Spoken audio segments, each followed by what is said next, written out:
Welcome back to the Intelligent Human Leadership Podcast. So grateful to have you here. We had a really powerful conversation last episode about critique.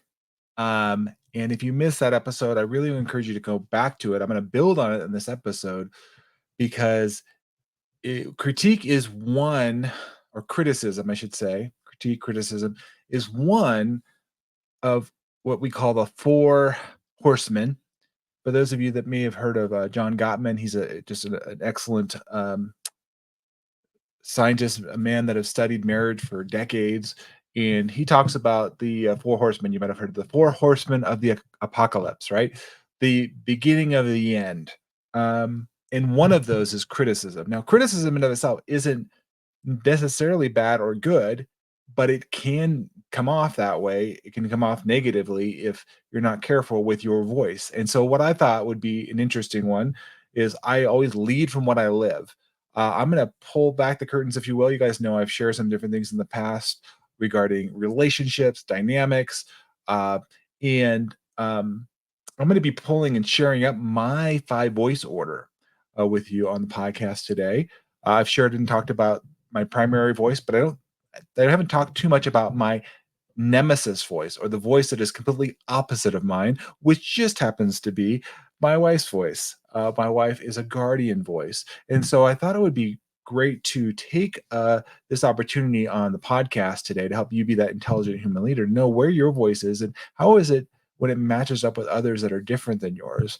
What I have found oftentimes is we are attracted to voices that are different than ours, and that's natural and a good thing. But what happens, what can attract, can also cause challenges later on. And so I'm going to go dive a little deeper here in this podcast and talk about that relationship.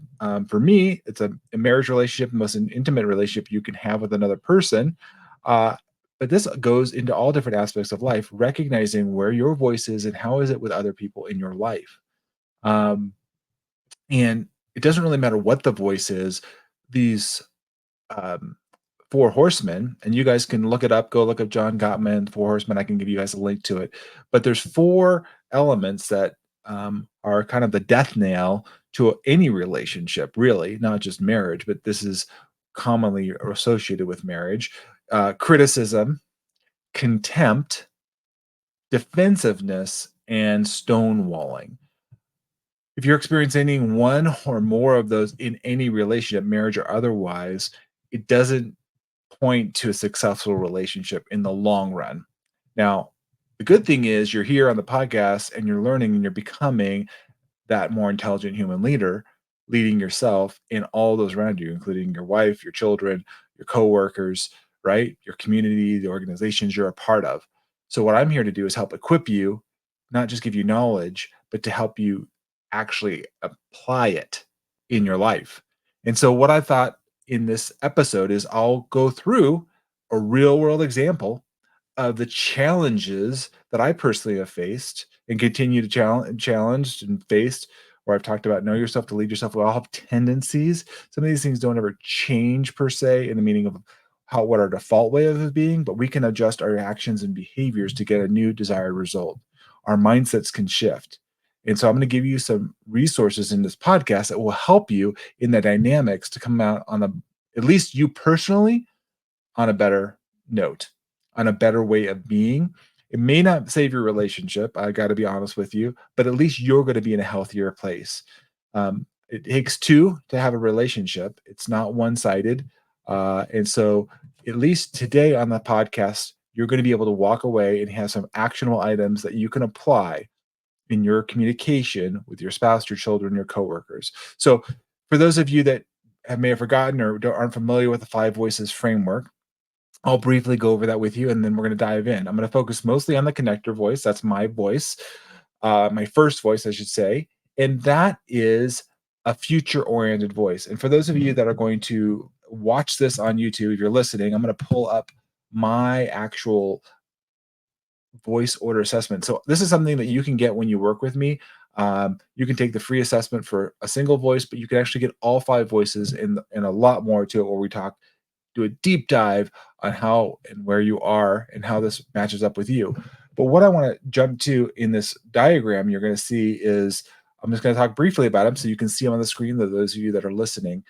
There are five voices, and they all vary in their voice strength, in their voice focus, meaning are they future oriented or present oriented. And for those of you that will see, I'm a connector voice, which is a minority voice, meaning about 11% of the population have that voice. It's not as rare as the creative or pioneer voices; those are also future oriented. But the guardians and the nurturers are present oriented voices, and they're the ones that are most common. Over 70% of the population is going to be one of those two voices, which my wife is one. Guardian is her primary voice. A connector is a champion of relational effectiveness, not necessarily relational in harmony or emotions. Although I'm emotionally oriented, it's not. It's more about being collaborative, effective communication, um, getting things done, if you will. While the guardian is more about due diligence, resources, efficient systems and processes. So there's an overlap in the sense of efficiency, but efficiency about what? And we're going to dive into that in the episode here. So what you'll see in this image that is on the screen, if you're watching me on YouTube, is a brief little overview of the voices, the voice order strength. The connector and the guardian have a very similar voice order strength, meaning the loudness and the intensity. Mine's actually a little bit louder typically than my wife. It doesn't always mean in voice like it could mean in voice, but it also just means in presence as well. Uh, so nurture is the quietest voice, pioneer is the loudest voice, generally in volume and just overall presence. And so what we're going to do is we're going to peel back this here in this episode and dive into some better understandings of number one, the four horsemen. Again, that's criticism, contempt, defensiveness, it's stonewalling. So we're going to dive into these things and how do they interweave with the five voices. And so I thought that would be a great tool to go into because honestly, just coming off of the critique episode that we just talked about and reflecting and looking and at the real life challenges I face as a connector, living with a guardian voice, and I've seen this played out in other clients I've worked with, and so um, if you're a connector, lean in. If you're a guardian, lean in, and anywhere in between, because this is applicable in how do we deal with conflict? How do we deal with these areas of criticism, contempt, defensiveness, or stonewalling when it starts to show up in a relationship? How do we deal with it in an effective, healthy way to get us what we really want? So, criticism or critique, I talked about that in the last episode, is you know a way of typically a guardian's point of view. They're very big about systems and processes and make sure things ever follow through. What happens is um, a guardian may criticize a connector like myself because I'm future oriented and a guardian is much more present oriented. And so they look at that's not very practical uh, and they're looking at all the things in a good way of looking at risk and they're and evaluating them. What that can happen to a connector like myself or anyone else is that sometimes that leads to a feeling of maybe inadequacy, failure, disconnection, because you feel like you're letting the guardian down by that criticism. Now, the guardian isn't doing that to make you feel bad. It's not that way. I have something I had to learn to receive the criticism in the spirit in which it's given. Now, sometimes it is negative and pointed, but it can also start off as just being very straightforward and there's not a ill intent applied at all. And so you have to understand these things and start to peel them back as to these four horsemen. How are they showing up? Are they showing up negatively? Is that your perception or is it actually the person? And hopefully if this person on the other side is mature enough, they can recognize in themselves, yeah, that's really coming off more negative. Um, the internal challenge that connectors face is that that criticism can come off as a personal attack or affects the relational value or our creativity, like what I'm bringing to this. Again, this is something I had to learn. If you're a guardian, though, if you realize this, again, if you're effectively trying to communicate to a connector, realize that you could be doing more damage than helping them. Uh, and so uh, I again had to learn as a connector, being that intelligent human leader. Where is that criticism coming from? Is it coming from a healthy place because they really tend to help me build me up, or is it coming from a place of breaking the relationship down because they're wounded, they're hurt? There's a deeper belief system here that drives these actions, right? The connector, like myself, wants and seeks that affirmation. Um, One book I really love is called The Five Love Languages by Gary Chapman. If you're not familiar with the book, it's a really good book. We all have different love languages. Um, Now, and I think we have all of them. It's just what's our preference. One of them for me is words of affirmation. I really appreciate the words. I would appreciate that, to be honest with you, more than acts of service. That's another love language. But the words mean more than a service to me, or a gift, even. Um, that's different. And if you don't understand this dynamic, the guardian is all about practicality and order, and making sure everything is done. Um, my wife has got a great system for getting the dishwasher put together, putting things away, and I don't always think that way. I'm a future oriented. I deal with some ADD at times as well, and so it's learning to live with each other in understanding and appreciation, and realizing it's not personal. It's just the way the person naturally shows up. And so criticism is one that we dived into last time quite a bit. Um, and quite honestly, I don't know if we'll get to all of them here today, but we're going to try to see how far we can get in this episode, and there's more that we can get to. But the other element is, we've talked about one of them, criticism. Another element is contempt. Um, how uh, the feeling of contempt. I think you guys all know what that feels like. That contempt, or some of the rolling of the eyes, or the huff, right? Um, a guardian may dismiss a connector's ideas, and it may be, again, because of that practical nature, and it's not necessarily starting off negative, but it can come off negative, and they can devalue the connector. And the connector also has to realize this, recognizing, okay, where is this? Now, as a connector too, I can be passive aggressive, I can be sarcasm, bring sarcasm into the mix, or have dismissive comments that also erode or degrade or show contempt in a different way. Now, there's ways we can show contempt. You have to be aware of this. What are your tendencies? How are you showing up here? Look at that emotional impact of the contempt on the connector. So how is the connector and then how is that being, absorbed? I look at that, and for me, as a connector, I can tell you how I feel. One thing you'll know as we go through the five voices and we look at this, other people can't understand truly what you feel.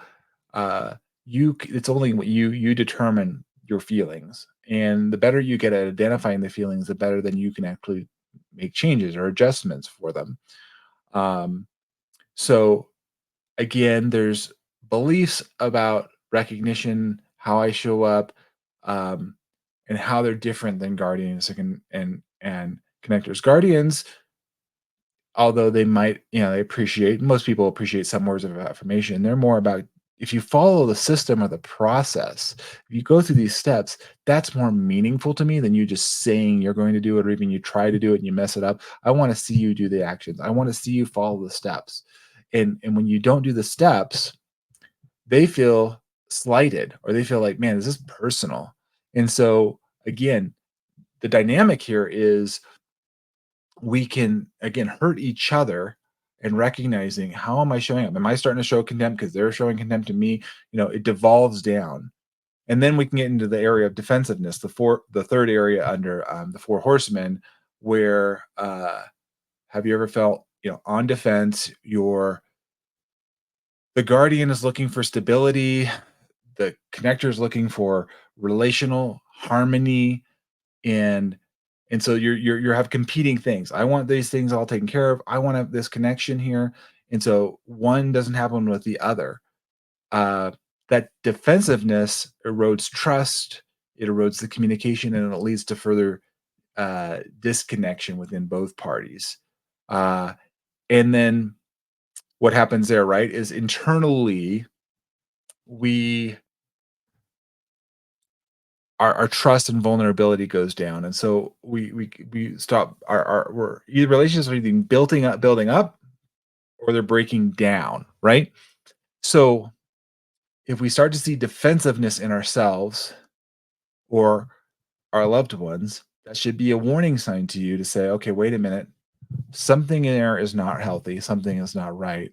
And then the last part, the worst one of all, I think, because at least if you have criticism or contempt or defensiveness, you have some kind of communication. Now, albeit it's not healthy, but you have at least some communication. You're talking. When you stonewall and literally you completely shut down, it's really difficult. A guardians, when they feel violated, like you keep not following these steps, they will withdraw from conversation. Like, I'm done. I'm out. And this is kind of inwardly thoughtful. I would say people too. Some people would say maybe introvert, but they. And then what happens is, as a connector, I'm trying to continue to reach, right? Because I want to connect. I want to make that relationship work. It has the negative or opposite effect of what I really desire. I've again had to learn this because if I keep pushing the guardian for that connection, they're like, I'm already shutting down. You're pushing me further away. Instead of letting them come out of their shell, and then I'm going to get into some solutions here in the podcast. I know I'm talking a lot about the challenges, the problems here at the beginning, but I think it's important to lay the groundwork for how we can be successful here. The connector's frustration comes, like I said, the rejection, quote unquote rejection, um, when your partner, your coworker shuts down and you want to solve it. You want to get it figured out. Let's resolve this, right? So you have loss of emotional safety, and then both partners or folks feel unheard. They feel misunderstood, and everybody kind of goes to their corners. And then everybody starts to walk on eggshells, and if you're in an office situations, people maybe start picking sides or whatnot. And so we're going to talk briefly here on some strategies, and I'm going to be coming back in future episodes. We're going to do a deeper dive in how we can apply these. So come back in our next episode just to get you come back. I want to start with some strategies here because I briefly gone into the four horsemen of criticism, contempt, defensiveness, and stonewalling. Uh, these are all deadly, but they're not irreversible. We've all been, hurt at some point, physically, emotionally. Can be healing. It may not always be the way you desired it to be, but there's ways that we can overcome. And so I'm going to give you a couple here in this podcast, and then we're going to come back and dig in further.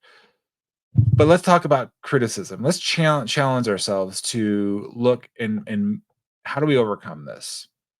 How do we start the overcome? Well, why don't we look and move from criticism to appreciation? This is a big one. One thing I do in my core four, you guys may have heard me and talk about previous episodes, is I gamify my day and I look to show ways of appreciation and gratitude. That really helps start to shift the story. And it starts to provide a way of constructive feedback. So one of the things I've recognized, the Guardian voice is so great at processes and systems and evaluating risk that I needed to receive it in the spirit that it was given. I recognize oftentimes it was not given out of a negative place. It wasn't given out of a way of being hurtful initially, uh, but it was coming from a place of, I want to help you be better. And so as a connector, one thing I can do is ask questions that clarify rather than assume, right? That's going to help you address miscommunication. And these could be very minor little things, but you may take it the wrong way. So, again, appreciate and clarify what your partner is saying, what your coworker is saying. Draw that out from them and say, you know what? I appreciate that. Had a conversation with a gentleman today, and he was giving me some very candid feedback. If I didn't have the maturity to understand, and this is why I go through the 5 voices with clients, is that you can understand, make better decisions, collaborate more effectively when you can shift your story and your narrative. And so looking at ways to appreciate that, to draw them out and say, okay, you know what? I see the good that you're trying to help. I see the good, even if it may even coming at it from a negative place, but you're like, you know what? That actually can help me be a better person. It can help me show up for my family, my coworkers, in a healthier way. How about move from the contempt to respecting? And that's hard. Don't get me wrong, but how can we replace that contempt that comes up with respect? Recognizing each other's strengths and contributions. And that's one of the things I really appreciate about the five voices tool and the framework is it gives us a way of understanding and appreciating the one another and the differences that they bring. And you're like, oh, you know what? That isn't me, but I see the value in what that person brings. Um, and so one way we can do that is provide regular check-ins where we can appreciate each other. Write a note of appreciation. Send a text. Leave a voice message. Be intentional about how you're recognizing how that person is showing up. Lead by example. Be that most intelligent human leader in the way that you're showing respect, the way you're leading, and not making assumptions, um, but looking in a way that you understand and appreciate the person for who they are and where they're at in their journey. Doesn't mean they can't improve, doesn't mean that they can't do better. It's just recognizing where they're at and encourage them. Because if there's a behavior or a way of being that you're like, man, I do appreciate that part, affirm it. Because most often we're gonna fall into ways of being that are affirmed and appreciated, versus those that are pushed against and criticized and shown contempt. Last two, we have two more here, and come back to our next episode because we're going to dive deeper into how to apply this even further. Defensiveness, right? How do we move from defense to openness? From that closed, protected. I've worked with desert tortoises for years, and tortoises, turtles. They close, right? They pull up. Everything's pulled in. Can't get me. You're not going to get me. When they're open and they're curious, they explore the world. They see what's around them. But otherwise, we don't want you in defensive mode. Your cortisol levels go up, right? The stress hormones, and so there's ways that we can reduce that defensiveness, including active listening, not listening to respond, but listening for understanding. I've talked about that in past episodes. You can use an I statement. This is what I believe. This is what I see. Right? Create that environment for a safe conversation. It starts with you. You can lead. You can create this space. Acknowledge each other. Feelings are not right or wrong. Allow them to express their feelings. Allow them to share their perspective. That's them. That's who they're where they're coming from. That's where they see it. And you know, be open minded to maybe they're seeing some things you don't see. Again, drop the defensiveness will help you open up and see things differently. And that's hard because our emotions kind of swell up, right? In us. They start to take over like waves. And so what I'm trying to say is help your process your emotions, both of you, and recognize how those can help you and leverage you in building your relationship, but it can also tear it down if you're not careful. And again, last one here are the four horsemen is stonewalling, right? Maybe you need to take a break. Maybe it's the time of day. Maybe you shouldn't be talking first thing in the morning. I'm a talker. I like to do that the first thing. Sometimes it's hey, or maybe not late at night. Those may not be energetically the best times. I set maybe time limits. Just be very clear. Like, you know what? You want to have a statement. I want to 5 minutes or 2 minutes or what that looks like for you.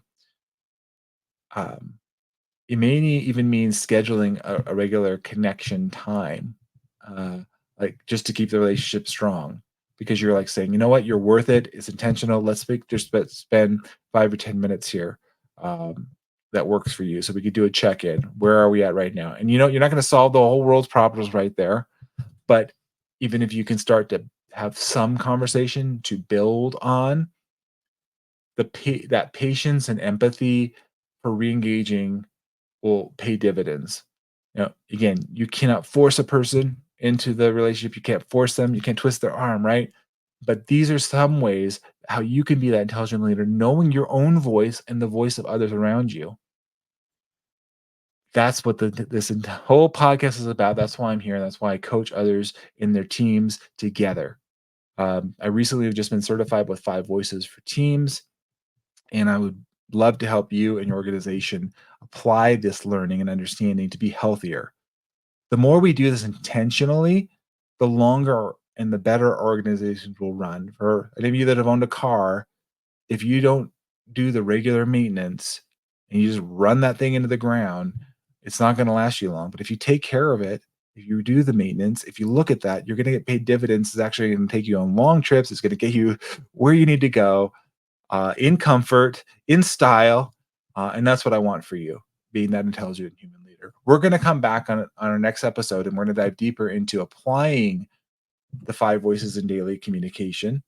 And we'll go back here to these 4 horsemen of criticism, contempt, defensiveness, stonewalling. And we're going to apply that to the 5 voices framework and show you a way that you can show up better, being that most intelligent human leader. I appreciate you guys joining me on the podcast. If this resonated with you, of course, please like, subscribe, share with others, follow along with me on social media. I'd love to connect and hear from you, and appreciate you guys being along with me on this journey. Until then, take care, everybody. Thanks for listening.